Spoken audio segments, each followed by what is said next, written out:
Hello and welcome to a Hollie's Hot Takes show. It's been a little while, my friends, since I've been on the stream, but Wes, my new resident every week, is here as well with me. Wes, how are you this week? Yeah, all good, thank you, Holly. Really looking forward, not only to have you back, obviously, on your own show. I mean, I'd like to think I did all right stepping up and obviously went big in the transfer market, probably blown our whole show's budget now. So please try and avoid, not being here on a Wednesday because it's a bit much. But no, obviously really looking forward to having you back, first of all, but then getting into our teeth into what we have got planned for everybody tonight as well. So yeah, it should be a good one. Definitely, yeah. It's going to be a bit of a different one tonight. So obviously we are still in international break, but we are coming out of it at the weekend. Praise the Lord. We're going to have a bit of handball back to watch after Southgate, which less said about that, the better. But we have got something good to delve into tonight, Wes, haven't we? Because we are going to be delving into Spurs shirts, our favourite ones. Now, I'm not going to sit here and lie, but obviously I became a Spurs fan quite late, didn't I, Wes? So we're going to start quite early on in the Spurs shirts kind of regime. Yes, no, I think we were obviously having a chat about it and decided to go from when you started following Tottenham because it was a little bit more recent and therefore wouldn't take us as long to get through. I think we're quite fortunate that it's happening this week because if it, for example, my dad was on, we could be going on for a little bit longer because he supported Spurs probably since sort of definitely the 70s. So he's seen a lot. And obviously in my time, probably I would say 2000s was probably like the first game that I went to. But I was a Spurs fan pretty much since I come out my mum's womb. So but no, looking forward to it definitely, and looking forward to seeing what we've got as well. Indeed. But if you are new to the channel, you are tuning in tonight for the first time, please make sure you subscribe. I will try and be on every Wednesday shows, but if I'm not, Wes does a brilliant job anyway. So make sure you're subscribing. But yeah, let's kick it off. Now, the first one, if I remember off the top of my head, was 2009, 2010 for me. So very young in that kind of sense. And I'm going to bring it up on the screen. Now, this is a bit technical, so bear with. I mean, it's not the best picture in the world, but that'll do. Okay. So this one, what kind of memories come to you, Wes? I'm going to come to you first. Well, I think anybody that recognises this shirt on screen now just has a smile to their face because this was the year we finally sort of broke the curse of getting into the Champions League. And yeah, this was a fantastic season. We weren't in Europe, I don't believe, at this point. I think we had a horrendous year the year before. I think that was just coming out of Juan de Ramos, going into the sort of Harry Redknapp era. This was the first sort of full year under Harry Redknapp. And what a way to cap it off. Obviously, that momentous City game away at the Etihad, absolute scenes, absolute limbs. And yeah, whenever I see a kit from this kind of year, it just screams. And obviously that Danny Rose screamer as well in the North London derby. Talk about a way to introduce yourself. But I think that kit and those kits from that year just scream off Nico Cranchaw vibes. He was such an important player for us as well that year, which a lot of people I don't think remember. Yes, they remember the Crouch goal and everything else that got us there, but there was a lot of other stuff that happened that year. And yeah, I think Cranchaw was key to that. I think we'd lost Modric for quite a period of time that year. Modric was playing off the left at this point. And Cranchaw came in. Obviously, Harry had brought him over from Portsmouth, knew what he was about. And yeah, it just screams Nico Cranchaw 100% that year. I was going to say, I mean, mine's going to be slightly different, as you know, with my memory. It's not great, but I do remember Defoe in one of these kits. And that was actually the first kit I ever owned as well. So for me, it's a very special one. But like I think that's quite poignant as well, Holly. Sorry to cut you off because I believe it's the anniversary of the 9-1 against Wigan today as well. And obviously that was the kit that we wore when we dismantled Wigan 9-1. Nobody's going to talk about the fact we lost to them 1-0 a year later.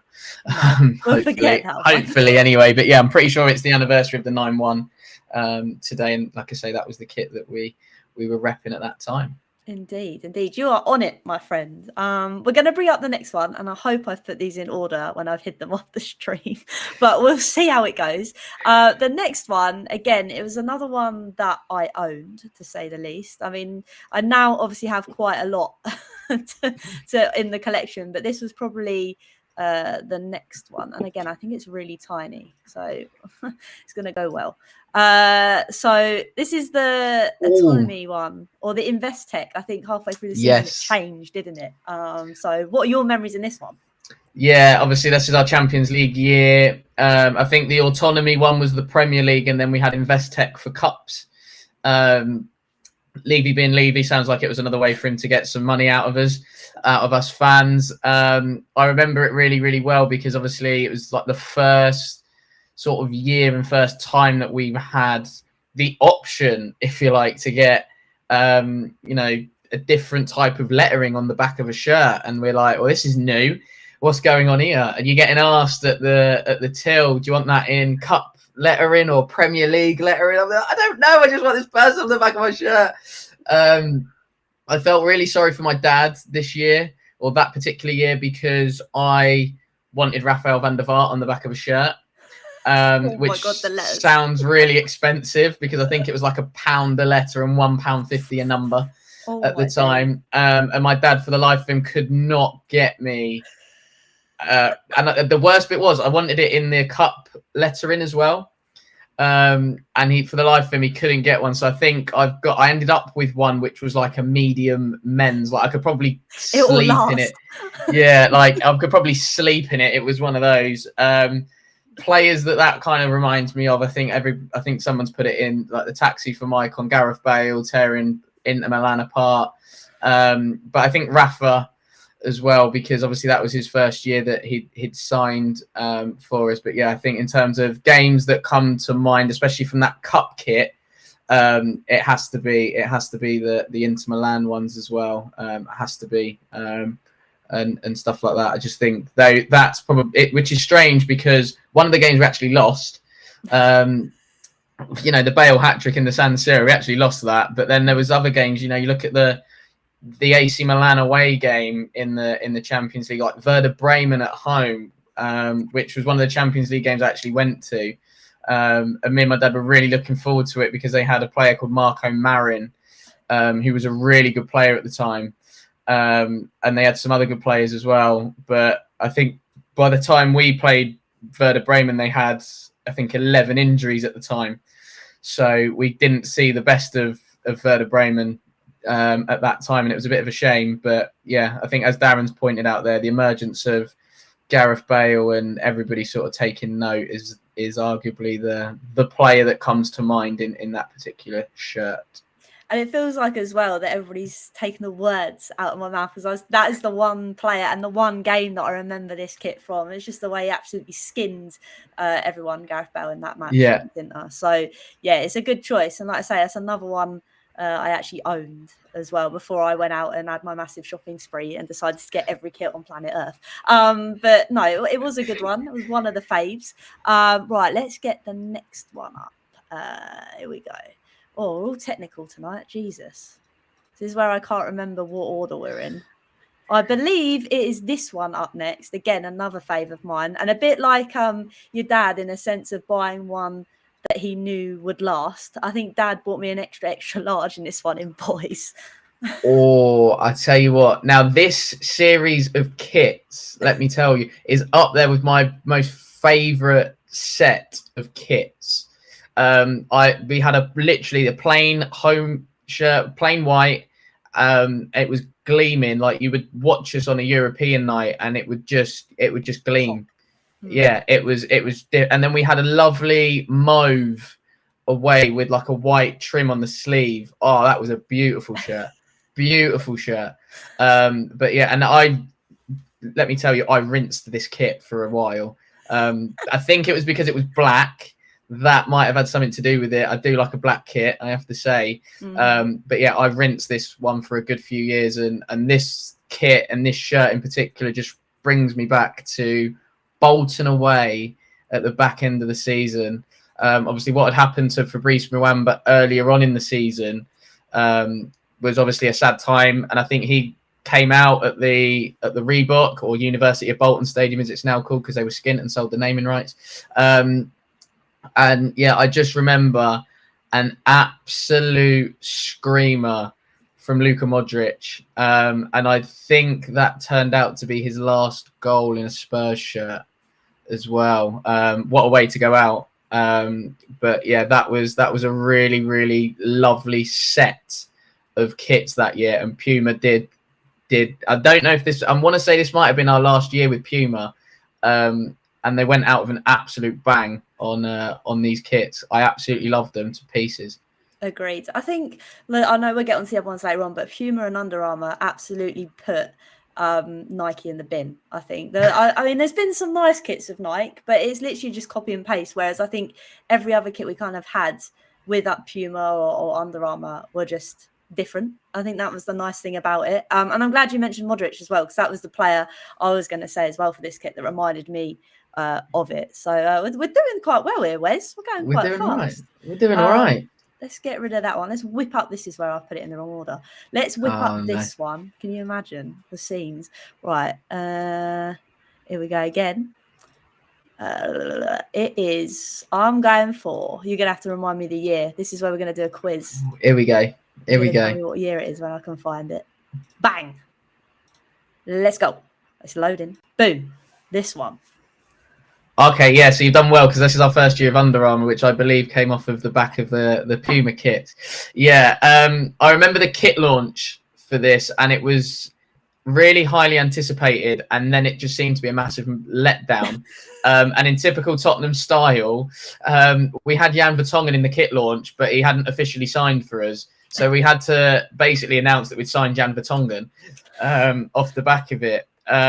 Yeah, decent kit. Obviously, Bale just decided to basically be Tottenham Hotspur at this point, and stuff like that. So, but if I tell you what, there's one player that comes to mind here, and this is going to be a bit of a, I wouldn't say an awkward one, but one that people are going to go, really?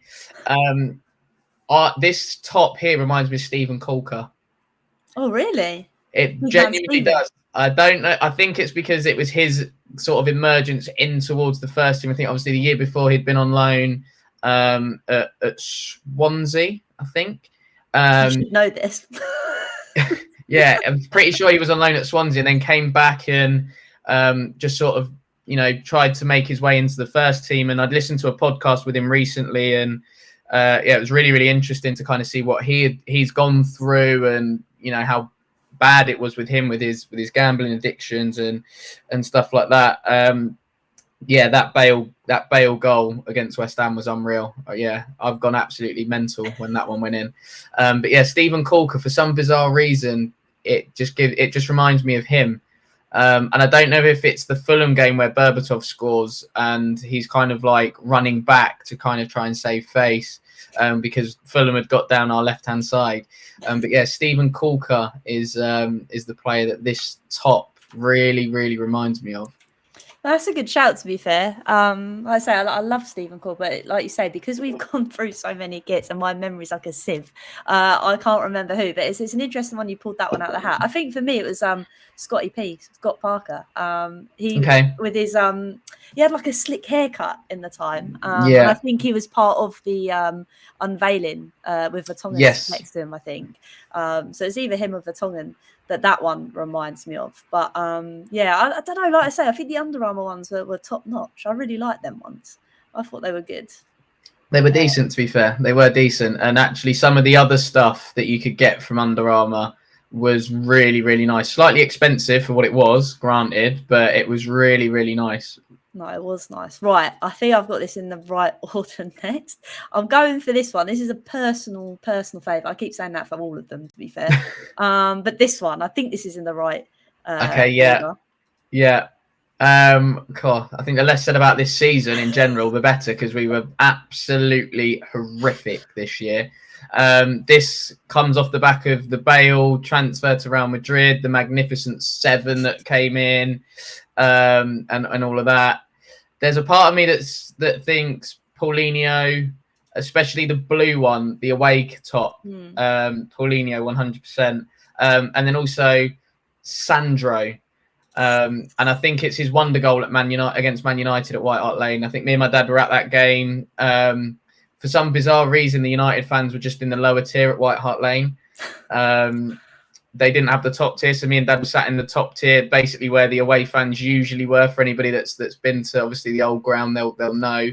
Obviously, it's sort of up in that corner, and yeah, we were pretty much behind the Sandro shot, and it's flown in, and we just were like, wow. This is mental. But also Kyle Walker scored a really, really good goal. He scored a free kick in that game as well. So that was a really good finish. But yeah, if I probably maybe slight Nasser Chadli, but if I had to give two, it would probably be Paulinho and Sandro. Sandro obviously for that goal, but I think player that comes to mind straight away probably Paulinho. No, I like that. Good shout. I just like the collar on this one. I mean, it's not a collar, but it is a collar, if that makes sense. Yeah. It's a nice design with the trim as well. I think I chose Ericsson purely because I've got Ericsson on the back of this shirt, which is the reason why. But no, I think that one's smart, to be fair. And I think that was the year we had Soldado as well. I think I remember watching his, I watched his debut because I think we had a friendly against Espanyol. And turned to my dad and went, right, we've got a player here. And then, yeah, Christ knows what happened after that. It just didn't work for him, bless him. But still miss you, Bobby. Don't worry. Don't worry. No, it's good. But we're racking through these, man. We're on to the next one. Again, I don't know what years they are because I can't remember off the top of my head. But we're on to this one. So, again, thoughts on this one? Yeah. I feel like there's a few players that come to mind for this one. Yeah, so this is first year Poch. We got to the Carabao Cup final, it was Carling Cup back then, in Poch's first season. This was my first year of me being away at university as well. Makes me sound really old, because of the year of the kit, 2014. 2014-15. Yeah, so I was at uni at the time, and I think we scored quite a few late goals that year. As well, I think I remember Ericsson away at Hull in particular. I think Ericsson away at Swansea. We had the black top again with yellow, kind of almost like a barcode, if you like, but it was like yellow down the middle. And that was a really smart top as well. I think I had a tracksuit, a black Under Armour tracksuit top that matched the away shirt, which was it was unreal. I used to rinse it at uni, honestly, wear it all the time. Wear pajamas as well. Literally. But yeah, and then obviously, I'm going to take you back, Hollie, to New Year's Day 2015, Tottenham 5, Chelsea 3, because what a game that was. I remember it so well. I actually think as well, in around that Christmas period, I went to nearly all the games around that Christmas time. I think the only game I missed was Leicester away on Boxing Day. Oh, wow. So yeah, I don't know how it happened. But yeah, I think I'd come home from uni and it was like, right, you're going to this game. And I was like, right, okay. I was at university in Burnley at the time. And we had Burnley on a Monday night in January, and it worked out so perfect because I needed to go back to my halls around that time anyway. So I was like, do you know what? Let's go up a little bit earlier and get in the away end and have it large. Love that. So yeah, it was bloody freezing though that night, I have to say. I was getting some of my mates in and they were like, oh, the allocation hasn't. So I was like, right, lads, just get a ticket, get in the away end, we'll have some. And even so, I think there was still 2,500 Spurs fans, I think, that night. And there was like no trains back or anything. So yeah, no, that was a good one. Players that spring to mind, Fazio.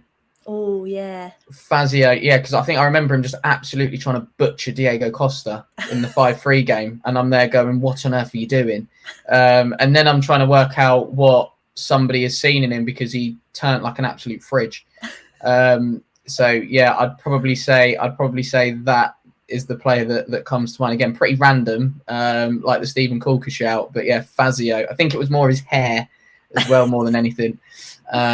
So yeah, that was a decent year. I think Darren again mentioned obviously the emergence of Harry Kane that year, his real sort of breakthrough year into the team, and I think he bagged about I think he bagged over 20 that year as well, Harry Kane. It might even have been 30 in all comps. And also, I think Lamella's Rabona in the Europa League as well. I was watching that at my student union at uni. There was me and like someone else because we're playing a bunch of farmers and seen it happen, and we've just gone absolutely mental.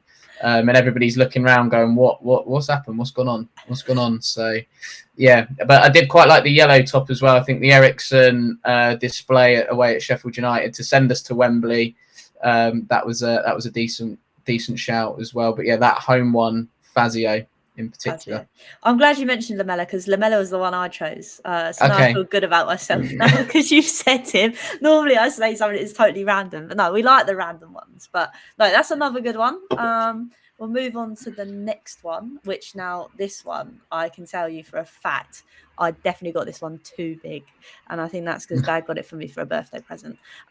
So we're going for this one when I get it up. Bang. Ta-da. I've got some proper random players for this one. So this was the year we had a certain man from Milton Keynes. Del Boy. He decided to just do a thing away at Palace. So he came in at that point. I think it was the first year of him and Son as well. I can't remember I think we had a sort of purpley mauve away kit, which was fairly nice. I didn't get it though for some reason. I can't remember if we had a third kit that year. If we did, I can't remember the colours of it. I can't remember either. But yeah, this one reminds me of Clinton and G. Oh wow. That is proper random. Yeah, because he turned up with this like ridiculous hair, and you're going, who on earth is this kid?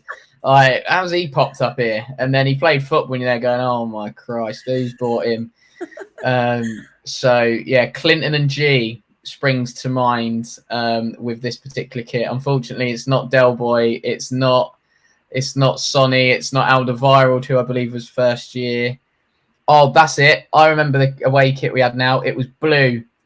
It was like a light blue sort of up here, and then dark blue, I think, going across. Bits. Yeah. I remember it now because I think we used it away at Stoke. And we trounced them 4-0, and it was that game that kind of convinced me we could win the league. That was the only game that season that I thought we were going to win the league. And I genuinely started to believe it. There was only a couple of games to go at that point, and everybody was asking me before, like, do you think you're going to win? I went, nah, no chance. I actually thought we were going to fall off a cliff. And then we just maintained it. And then, yeah, it was that Stoke game that I started to believe. And then I think maybe a game or two later, it was pretty much gone. So, yeah, I think, yeah, that one reminds me. Clinton and G, and for some bizarre reason as well, Josh Onoma. Oh, yeah. So these names, you say these names, I can see their faces for once. Whereas normally you say names, I ain't got a bloody clue who they are. But no, you're right. I think for me, I think I actually wore this. I think I went to the Palace game. Was it the first home game Sonny had played? Yes. I think. And he scored his in home debut, I think. Yeah. That was for my 16th birthday. So I remember that, and I wore that kit that was way too big for me.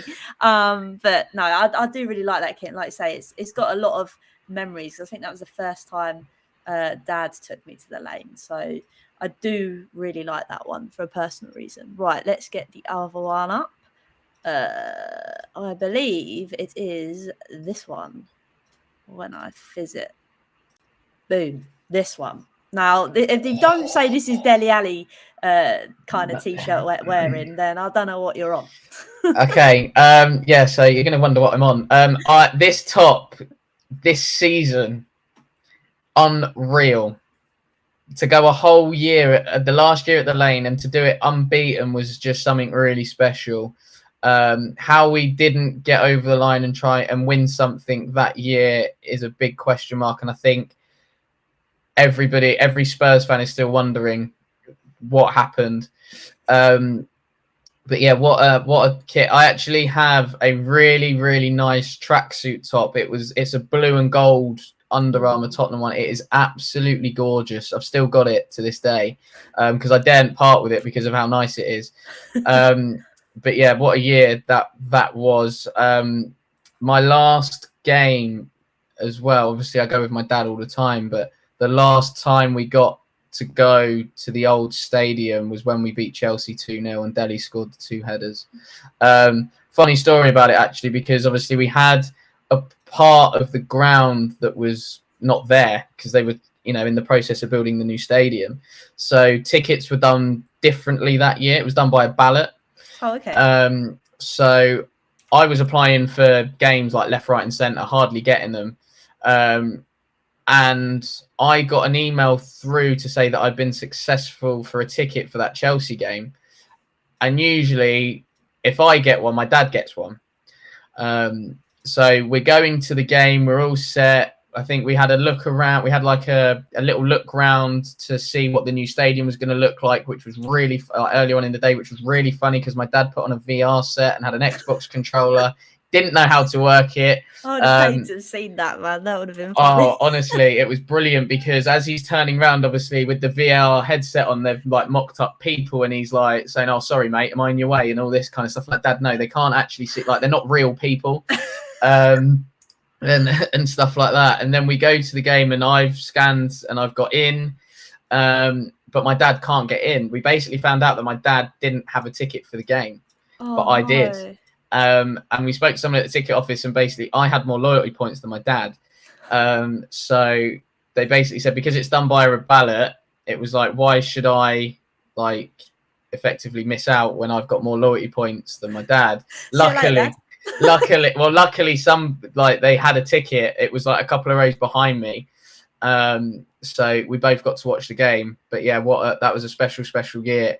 In terms of players, Victor Wanyama springs to mind. Big Vincent Janssen springs to mind as well, and the greatest of all time. The greatest of all time, Moussa Dembele. So me and my dad went to the first home game of the season against Palace, and I didn't have the shirt.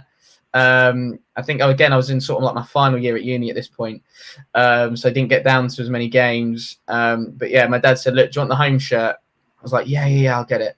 "Do you want anyone on the back, Wes?" No, Dad. Look, I'm 21, 22 at this point. Like, I'm not a kid anymore. I'm all done for getting people on the back of the shirts, all this.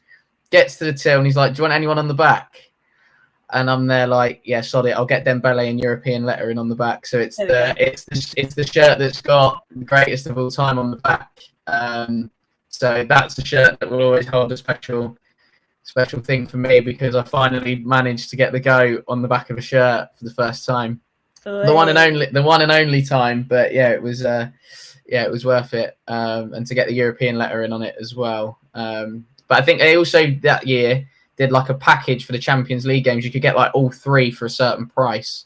Oh, wow. And those games were at Wembley, which was a bit annoying and a bit of a trek. But that was a good year, I think, for Spurs as a club. And obviously, it was a bit unfortunate the way it finished without a trophy. But Darren knows.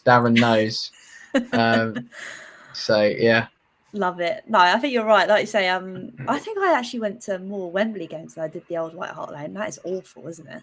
That is so bad. But I think that's just the way it went. Things. Obviously, I was playing football at the same time. There was no way I was going to be able to get to Tottenham games as well when I was playing all over here, there, and everywhere. But no, good shirt pick. I like that one. Right, next one. Now, this is a personal fave. Another one.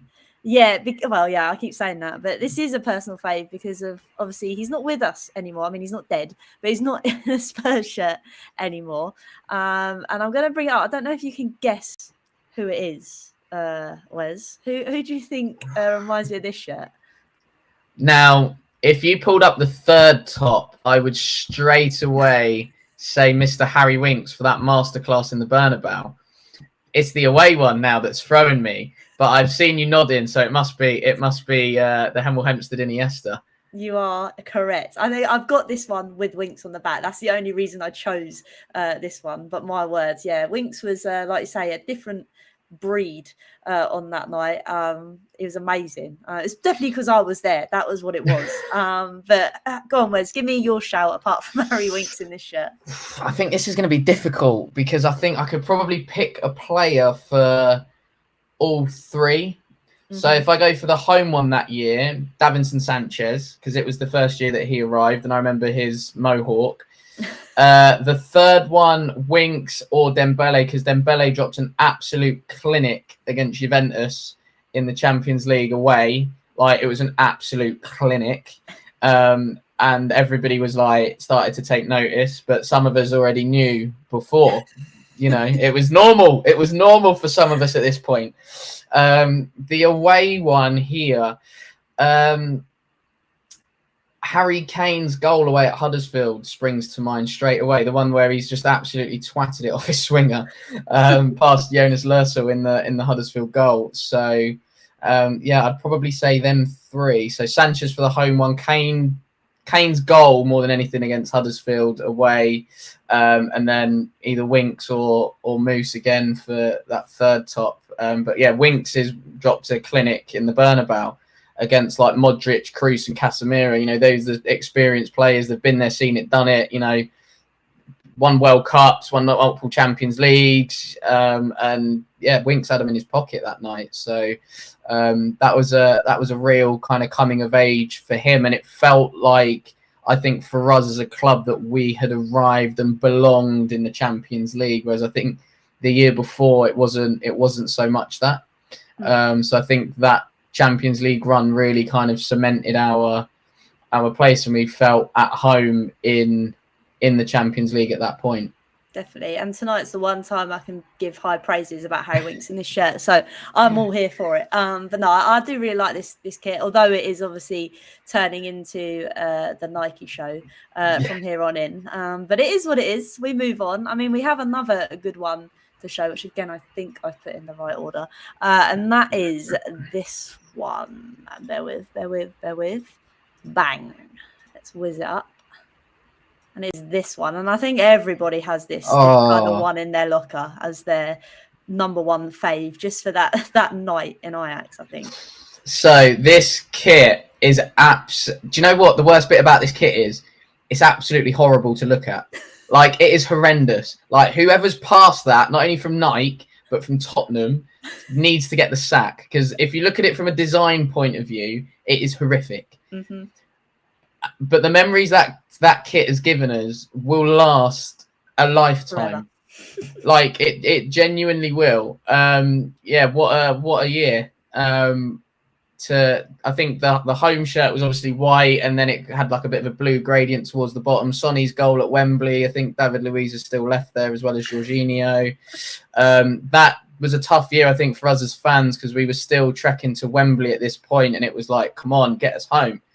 At this point, obviously, we do eventually with the Palace game and everything else, but that one there, for me, and I've always said this, especially with that Champions League run, the City away game for me tops it, purely for the fact that I was there and I was with my dad.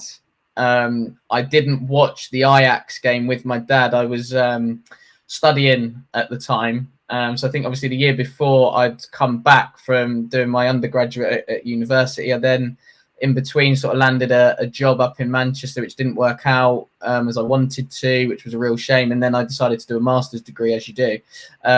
So that was that was how I remember that year. And yeah, that was, I think, the first year me and my dad finally had a season ticket at Spurs. So it was the first year that I was kind of really able to go and watch as like near enough every week. So yeah, I think we played Tranmere away in the FA Cup as well that year, and got to meet somebody who still in contact with now. So he helps keep us safe pretty much. So credit to him. But yeah, no, that City away game for me tops it, because I was there with my dad, and like I said, I didn't watch the game with him, the Ajax one. I watched it. I got some family up in Manchester, and they said to me, "Do you want to come over for the game?" and stuff like that. I said, "Yeah, no, it's fine." Obviously, going 2-0 down, they're big United fans. So they were going to me like, "Oh, never mind, Wes." You know, I was like, "Yeah, look, at least I can just enjoy watching the game." And then obviously Lucas gets one, and you're thinking, right, he gets a second one. You're going, "Okay, here we go, game on it." And then obviously the equaliser goes in, and I've just gone absolutely mental. And I think I've celebrated till about 3-4 in the morning and kept my flatmate up at the time as well with that. But the City away one, honestly, I have never known a game like it. Like, I'm trying to watch it as a fan, but I've still got like my coaching head on. So I'm like going, look, Dad, you can't defend against this City width. It's ridiculous. And they're just basically sweating the ball across the 6-yard box, but nobody can do anything about it. And like 1 minute I'm celebrating, the next I'm pulling my hair out, and then I'm, celebrating again, or vice versa. It was just mental. And I've never seen anything like it at the end of a football game. I've never seen a stadium switch so much in that quick of a time frame.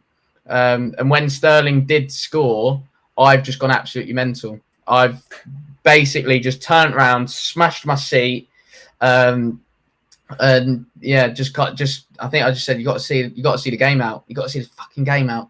Like, what's going on? And then it goes to VAR, and we're like, oh, okay, there's a chance. Then it gets called off or disallowed for offside, and the stadium's just switched. It is absolutely switched. Like, the City fans that were celebrating are now like dead out. Us that were dead out are now celebrating. And yeah, big up to obviously Lucas Moura, who is the player that obviously will remind everybody of that kit. But Fernando Llorente with the best hip in football. Golden hip. Yeah, what a guy. What a guy. So yeah, I think this was also the year that Juan Foyt made a bit of a burst into the team, and I felt really sorry for him because I think there was a very good defender in there, but I don't think we got to see it. I really don't. But yeah, and I think maybe Trippier is the person, especially with the home shirt, that it reminds me of. Obviously, that one there has to be Mr. Moura. Indeed, agreed. I think, yeah, like you said, apart from Llorente's hip, I think Lucas Moura takes full thingy for that. I mean, we could carry on, Wes, or we've got another 15 minutes and we could discuss Villa. It's up to you. I don't know whether we want to leave it on a high, because the rest of the kits are very, very recent. And I'm thinking... Do you know what, Holly? It's your show. You're the host. It's up to you. I think I'm going to axe it there and talk about Villa, man. Okay.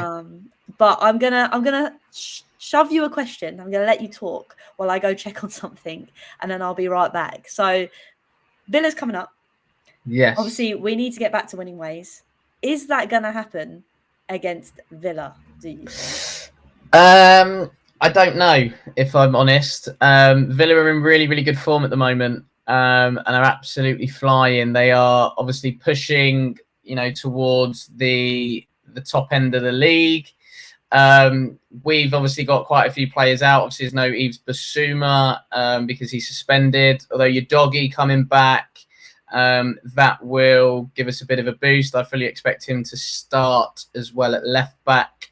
But yeah, I think Villa are absolutely flying at the moment. So yeah, this game's going to be really, really tricky for us. So we definitely got to be on it. But yeah, I don't know if it's going to be an easy game. I know that obviously Villa's away form as well isn't the greatest. So I'm half glad that the game is at home for us, because if it was at Villa Park and we're going there, then I'd have had no hope, because 13 straight wins for them at home. But yeah, I think it's going to be tricky, obviously, given the nature of who's out for us, and they're leaving big holes. They're not just players that are absent, they're important players, they're starting players for us. But I think I said on Harry Scarf's show on Monday, it's more that our squad depth isn't equipped to deal with the amount of players that we've got out. I think it's relatively okay, don't get me wrong, there's still some areas that need to improve, but I don't think it was equipped to have this many out at the same time. No, I think you're right. I think that's the thing. I think at the start of the season, I think we all kind of knew we were potentially one defender short in that kind of sense. We all wanted two to come in, and that never... I know we had Phillips come in, but he wasn't to that starting caliber, I don't think. And I think he has got injured into the international break when he was away with... Is it under 19s or under 21s? I think he came under off. 19s, I think, yeah. Yeah, I think he came off. So again, that's kind of another blow. It's just, again, I think Romero had an absolute amazing game for Argentina the other night. So again, it's just so annoying that obviously he's still suspended. But yeah, I think we're all kind of glad it's at home. Do you think this could be the turning point this game, or do you think we're just going to try and grit through it the next couple of games coming up? Yeah, obviously it's a difficult time for us now to be getting these kind of injuries and suspensions because the games are coming thick and fast. Obviously after Villa we've got City away, which I'm going to. That's going to be fun. No Romero or Van der Ven. Although I did absolutely love. I don't know if anybody's seen it, but Romero's celebrations for the Argentina goal. Mm-hmm. God tier. I want him to do that. I wanted him to do that at the Emirates, basically, because if anybody hasn't seen it, go check it out. He's basically got the Argentina badge and is going like this and going absolutely mental towards the Brazilian fans, which I'm surprised he's made it out of that stadium alive, to be honest, given their rivalry. But yeah, I just think for us, it's just a case of getting through these games as best as we can. And kind of see where we are. Obviously, like I say, we've got City coming up. We've got West Ham at home as well. And then we've got Newcastle coming up. We've got Forest away as well. So, yeah, tricky period coming up, given what we've got squad-wise. But listen, you have a squad for a reason, and now is the time to try and utilise it. It depends if Ange 100% trusts everybody in the squad. Because I think there are some there that he's still not sure on, but can't get rid of just yet. No, definitely. And I think I read today as well, there was some scare about Vicario having the flu or something. But I'm hoping that was just clickbait, not to scare me or anything. But he's got the flu. But I'm sure he'll be all right for Sunday. Just give him a hot water bottle, he'll be all right. But no, I think you're right. Like I say, we're a bit on thin ice at the moment in terms of players, etc. But obviously we do have Darren Davies at the back again, which is probably going to be what's going to happen. So what are your thoughts on that? Because obviously I think Davies played okay last game until towards the end, because I think he just ran out of legs, I think. And the less said about Dyer, the better, I think. Yeah, I think I mentioned it again on Harry Scarf Show on Monday. Dyer's actually at fault for both goals. The first one, he's massively out of position, and then the second one, he just doesn't track the run of Lamina. He's too busy worried about Cunha. I think it was behind him. But I think your doggy coming back makes a difference. I really do. Obviously, naturally left-footed, can get back and recover well. He's good in 1v1 situations. But also, if he is slightly out of position, I think Davis isn't opposed to potentially going out into those wide areas and defending out there. I think he's used to it. So, yeah, I think the balance of the back four will be slightly better, I'm hoping anyway, than it was against Wolves. I think the Wolves game wasn't a Ange Postecoglou Tottenham team or Tottenham performance. It was very much a Conte or Mourinho performance, whereby we've got our goal, let's sit back, let's protect it. That's not what we've become accustomed to under Ange. It's very much, right, we've got one, let's go get two, let's go get three, let's finish the game off, let's go for more. So, yeah, I think I'd like to say, like I say, the balance of the back four might be better. Emerson at centre-back, that was comical against Chelsea, I have to say. Oh, my word. Whose idea was that? I still need answers to that, to be honest. Yeah, no, wasn't great. No, not at all. He can't even play right back, never mind somewhere else. But then would you prefer having him in over Dyer, or do you think it's just still a recipe for disaster?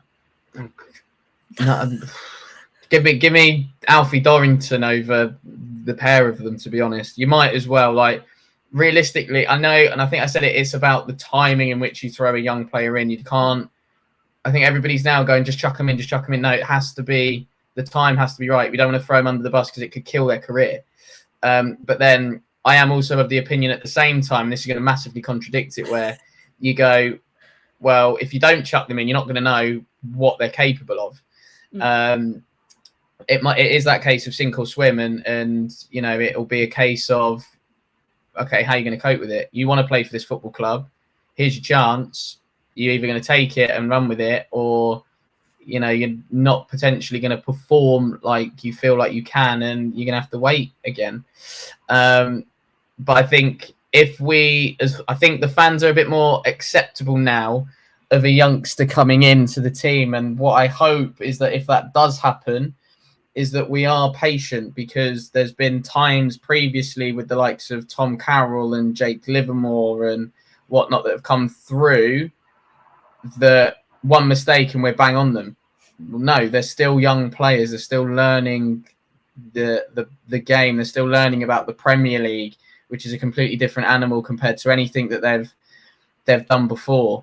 So, you know, I think if we are patient with them, they'll come good. If we're not, then that's where problems are going to start to arise. You know, I look at somebody like Joe Roden, who I know is on loan at the minute, but for me, when he first came into the team, I thought he was pretty solid.